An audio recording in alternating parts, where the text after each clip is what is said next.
Welcome back. You're watching Sky's the Limit, and I'm your host, Omar Khalid. But in conversation with Dr. Shaukat Mahmood, in this segment, we're going to talk about two important facets of his life. Of course, the first is anchoring television programs. Yes, I'm not the only one. He's done that as well. Around 300 television programs on architecture for our channel, Pakistan Television, as well as other channels. Dr. Shaukat, how was that experience like doing those programs? Well, that was a wonderful experience as far as the projection of knowledge is concerned, or projection of our heritage is concerned. I mean, that was remarkable, and the response was great. I mean, we started just for a certain episode for Lahore Fort, but we That was ended for PTV. for PTV, and then we ended with 26 episodes only on Lahore Fort. And whenever we went to Lahore Fort for our take, people used to come there and ask us, sir, हम तो सुबह रोज सैर करने ही आते हैं, तो ये किधर है ये चीज़? So I mean, we brought to light those elements of Lahore Fort also, which were otherwise not known to the public. So that was the contribution I think I made. And then that program became so popular, it continued for several years. Okay. I mean, if I rightly remember, after Nilamgar, this is the longest running program PTV has. Brilliant, brilliant. Of course, and excerpts from those programs are also available online. So that's how I kind of research. Exactly. But sir, when you do research on such shows or when you work on such shows, does that not bring that little passion back inside of the person who wants to improve the situation of the architecture in Pakistan? It does, because this program motivated me a lot also. That I should conduct more and more research about these monuments, and that research should be made known to the people. Because until it is not made known to the people, it remains useless. Within me, the knowledge is nothing. When it spreads, that's the real thing. So, the awakening or the know-how about the features which were made known to the people by these programs were tremendous. Okay. Sir, of course, I'm kind of in awe of you as well, because doing so many programs and with the thorough research and the background knowledge that you had must have been a wonderful experience. But apart from that, there's another experience of yours that we're going to talk about, your work as a cartoonist, Maxim. Now, firstly, tell me, sir, when did that urge to do cartoons come about? And secondly, why the name Maxim? Yeah, the urge came as my father, when he was serving as an income tax officer. I still remember when he retired the last day in his office, he came home and said that my pension will be 150 rupees. These are last year of 50s. And if you want to study, you have to stand up on your own feet and then study. So then I spoke to my teacher, Khalid, and he introduced me to Mr. Hanif Rame. He used to bring out a paper, weekly paper. So I started making cartoon for that weekly paper, about 50 cartoons a month, and for 50 rupees. Okay. In the same magazine, there was another person, Munir Niazi, who used to contribute ghazals and so on. He used to get 10 rupees for each ghazal. So we worked together for quite some time.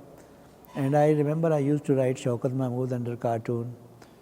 And then one day he said to me, why you write Shaukat Mahmood? It's a very long name. Why don't you say Maxim Shauki?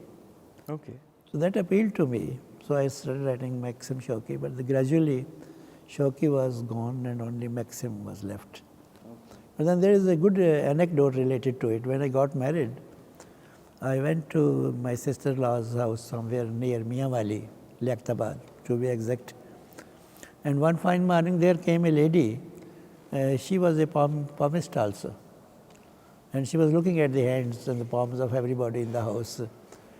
And then my wife said that you should also show your hand to her. So when she looked and then looked at me and said, "Das there." So everybody got very inquisitive. So everyone said, yes, batao, batao. So she said, you will become popular or famous by the name which your parents have not given you. All right. It will be some other name. So that was a surprise at that time. And the second thing is you will have 2 wives and 11 children. So the first thing came true, The second is one wife is less and 9 children are less. So Yes. only 2 children so far. So this is now the name which Mudin Yazi Sahab gave me really gave me that fame. I'm grateful to him. Sir, how many magazines or newspapers have you published cartoons as Maxim? In Pakistan, I think every newspaper, every journal has used my cartoons, either directly or indirectly. I mean, they were taken and printed as a courtesy. So in all newspaper, I am very well known. Because obviously, even me as a kid, I still remember your cartoons in newspapers when I used to read them. And there was a lot of relevance to it. I mean, it was just not a cartoon for the sake of it. There was a lot of thinking going behind every single piece that was published in the newspapers. What goes on in your mind when you make a cartoon? The first thing which I would claim to be is this, that I am neither an MNA or MPA nor a senator, but I am the only representative of people. So whatever I depict in my cartoons, that is what the people of Pakistan think. So in that way, I mean, every day there is a new inspiration. Exactly. And every day there is a new catharsis. So this combination is a great source for all my cartoons. And I think I am the most hated cartoon amongst the politicians. And I have been victimized often, as I quoted you one of the examples of Benazir. So, but Alhamdulillah, I am happy. I haven't tried to get any benefit out of my cartoons. I never tried to blackmail anybody.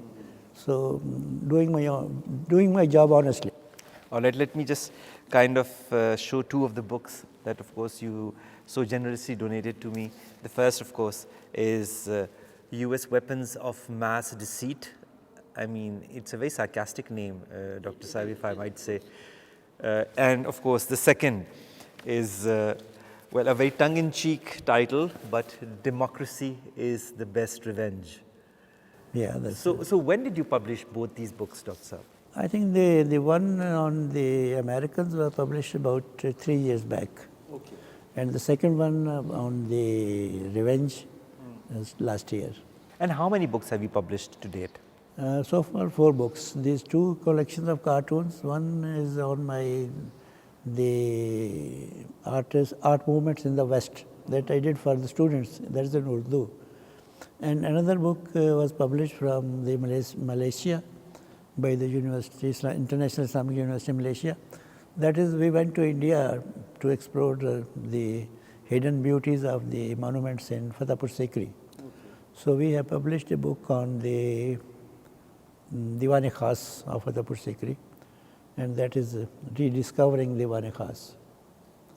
Yes. So, sir, you've gone around the world, you've mastered as far as Islamic architecture is concerned, you know what's all around the world. What is the most important architectural monument all over the world as far as Islamic architecture is concerned? Oh, Islamic architecture, the one is the Kaaba. Okay. Now why I say Kaaba? I had a chance to go into the Kaaba, inside Kaaba. All right. And that was a real experience for me. And for the first time I learned that Kaaba inside is double story. There is a flight of steps which goes up, and the top story is with a very low roof. You cannot stand upright there. And then whatever I saw on the 4 walls and the pillars inside, that was the real experience I still remember. And that if somebody asks me what is so special or anything you remember from your life, that is the one incident. But then other than that, the Muslim monuments are everywhere, and some of them are really great. For example, if you look at the Blue Mosque in Istanbul, the wonderful monument. If you look at even Badshahi Mosque, which was known as Lal Masjid. Originally its name was Lal Masjid, okay, because it is built of red sandstone. Later on it became known as Badshahi Masjid. It's a great monument if you want to study it. And then a relatively smaller monument in Lahore, which is Wazir Khan's Mosque. Splendid monument, beautiful. I remember when I came during my PhD studies to Pakistan, my supervisor was with me. He exposed as many as 13 film rolls in this mosque. All right. Just imagine, on those days we are using the rolls. Each roll had 36 exposures. But above that, when we went to Multan and looked at the monument of Shah Alam, there he spent more time and said this monument even better than the Badshah Masjid or Wazir Khan Mosque. So these monuments are very inspiring, provided you read them properly. So, you see a lot of monuments in Pakistan, but those monuments have not been built by Pakistani architects, but from very renowned architects from abroad. Do you feel that this was a move that was justified? For that, on this count, I feel sorry for the Pakistani architects. I mean, why the Mazar of Quaid-e-Azam be built by an outsider or a Parsi? Why Faisal Mosque should be built by a Turk? Why Summit Minar by a foreigner? Why Minar-e-Pakistan by a foreigner? And for that matter, many other monuments like Wapda House, Quaid-e-Azam University, and so on. Where is our expertise? Where is our knowledge? Where is our wisdom? I feel we are lacking in architectural education. So do you feel that Pakistan is coming up with good architects nowadays, or do you feel that it's one arena that kind of needs to be looked upon seriously? No, I think we have to look upon this very seriously, particularly our architectural education. Okay. So where is wrong and why there is something wrong? Why can't our people make monuments like this? So there's something that lacks in the basic architectural know-how of people here in Pakistan. Of course, yes, of course, yes. And so what else, because you've also been teaching fine arts, I mean, what about the fine arts curricula in the country? Do you feel that there needs to be a certain kind of improvement in it as well? Well, curricula is something which needs improvement every time. I mean, you have to revise your curricula year by year by year. And if you look at the curricula of the foreign universities, they are introducing new and new subjects. The subjects we are not known 10 years ago, 5 years ago, so on. Because as the world is progressing, new subjects are coming up. That's true. And I think one needs to be updated. Yeah, updating every time. What does life mean to you, Dr. Shaukat? Because you've seen so much of it from so many different perspectives. Well, life is something which should not be self-centered. The life should be where you can contribute, you can help others. That should be the real aim of the others. And if you can rectify or modify or improve your society, your culture, that is a plus point. So you should try to improve what is going on around you. There should be a positive contribution by you. I think that. But if you are self-centered, everything is hidden inside, it is useless. Exactly, because you don't come out and you don't give to people. I think life is a lot of give and take. Life is a... So, all these achievements that you've had in your illustrious career, are you satisfied with them? If you had to relive your life once again, for example, would you have relived it the same manner? Would you have made some changes? Well, I think I am quite satisfied with my life, except some frustration which came from time to time. But then that's a part of life. I mean, there is nobody in the world whose life is absolutely free. At times we have to suffer, and at times there are tragedies, and at times there are comedies. And you have to bear with all these things. And you have tried to learn what is the world around you and how you can contribute to it for its betterment. Not your own betterment, but its betterment. That's true. And sir, if you had to say something to the people either watching this show or people who following in your footsteps, becoming architects, for studying Islamic architecture or studying education, becoming cartoonists, what kind of advice would you like to give to them? Only one advice: be honest. That's all. Whether you're studying or you're contributing or you're playing a game, you have to be honest and truthful. Yes. This thing I'm going to ask you because it has been in my mind since we started the interview. I'd like you to make a cartoon dedicated to our show, dedicated to us, and whatever point of view you would like to give, whether it be politics, whether it be society or anything that comes in your mind. If you could kindly make something, I'll be more than grateful. I will do it. I will do it. Yes.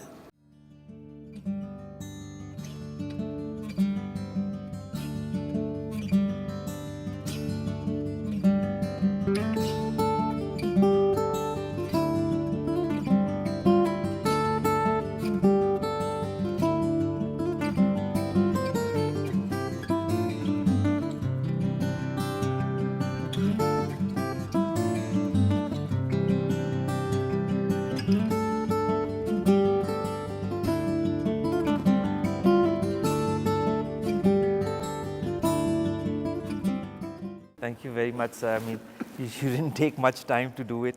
Well, the cartoon, if you would like to see, is the latest by Maxim. I have it in my hands and says, "My hands are clean." Of course, talking of corruption, Dr. Shaukat Mahmood, aka Maxim, and with the date, I mean, this is something I'm going to keep very preciously with me, Dr. Shaukat, because this is not every day that you get something done on the spot. And sir, you've made many cartoons on the political situation, on the different social aspects of life and the society as well. Do you feel satisfied when you do that? Is it a sort of catharsis? It is catharsis, definitely. And of course, if you would continue to make such cartoons till till such time that you are inspired by events. Of course, I will continue to do it, and this is a kind of diet for me now. Okay. It's kind of diet. All right. Well, thank you very much, Dr. Shaukat Mahmood, to have joined us, to have given us this time. I know you have got to rush to Lahore, and we will not keep you here any longer. But I'd like to end with these very words. Emily Dickinson said that the brain is wider than the sky, meaning you can use your brain to either alter society or to improve yourself or to improve your society as such in different fields. And this is what Dr. Shaukat Mahmood has done as an educationist, as an architect, as a cartoonist. He's not only tried to improve himself, but also tried to improve on the society, to alter the state of mind of people in the society. I hope that many of you have been inspired over the ages, over the decades, over the years, through his cartoons, through his work on architecture, and through his work on education, whether you'd be an avid reader of newspapers or one of his students. Omar, Khalid bids you farewell from this episode of Sky is the Limit. We hope you enjoyed this episode as much as I did. I'm going home with 2 books and 1 cartoon from Dr. Shaukat Mahmood. I couldn't be a happier man. Till next week, stay tuned right here on PTV World. Allah Hafiz.